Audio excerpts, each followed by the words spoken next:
Have you ever wondered if a 400-year-old book written by a legendary samurai could actually teach you something today? Well, we're about to find out.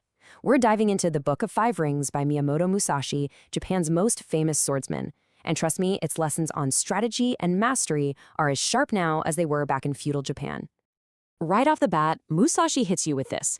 It's this incredibly powerful idea that true mastery isn't about some secret trick or a magic bullet you find out in the world. Nope. He argues that everything you need, all that potential, is already inside you.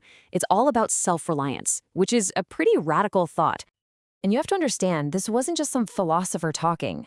Musashi walked the walk. He was undefeated in over 60 life-or-death duels. So when this guy writes about strategy and how to win, he's writing from a lifetime of the highest stakes imaginable. His credibility isn't just on paper, it's practically etched in steel.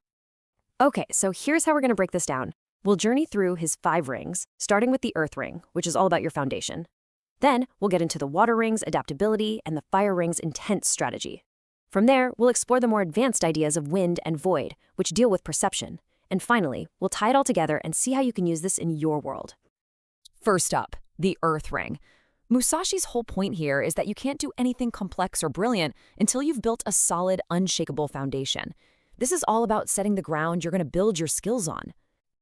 And for Musashi, his way of strategy was so much bigger than just sword fighting. It was a whole philosophy for life.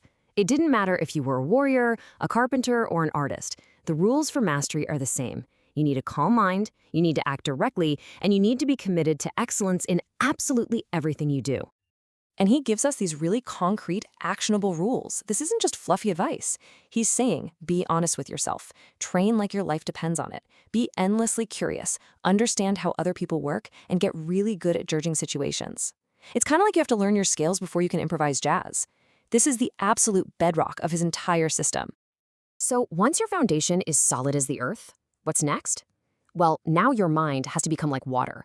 It has to be flexible, adaptable, and basically able to take the shape of any container or any situation you find yourself in.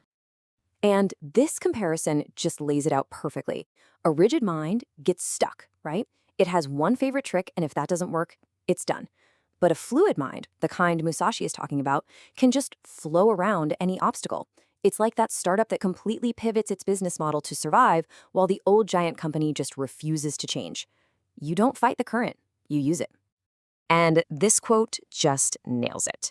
If you fall in love with one tool, one technique, or one way of thinking, it actually becomes a weakness. Real mastery is about being able to pick up any tool or any idea and know how to use it effectively. Okay, so we've covered foundation and mindset. Now we step into the fire. The fire ring is all about the heat of the moment. That duel, that tense negotiation, that project deadline. It's about how you apply your strategy when the pressure is really on. And this is the central question of the fire ring. It's not just about what you do, it's about when you do it. Timing and rhythm are everything. Because acting a second too early can be just as disastrous as acting a second too late. You see, victory is often psychological. It's about reading the room, sensing your opponent's state of mind, and then acting with absolute decisiveness the moment you see an opening. It's the poker player who reads a tell, or the salesperson who knows the perfect moment to close. It's a battle of will just as much as a battle of skill. Let's move on to the final 2 rings, and this is where things get a bit more philosophical. So, you've mastered your foundation, your mindset, and your timing. Now Musashi wants to push you to a higher level of perception, starting with the wind.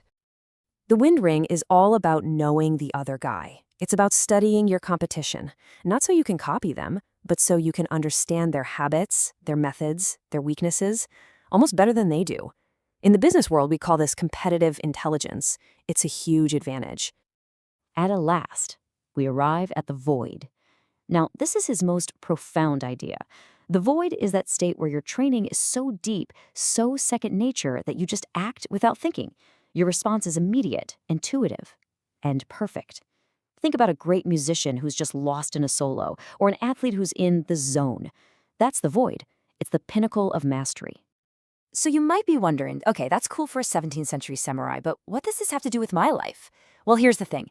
These principles are completely timeless. And you can see right here how each ring becomes a modern tool for success. Earth is about mastering your fundamentals.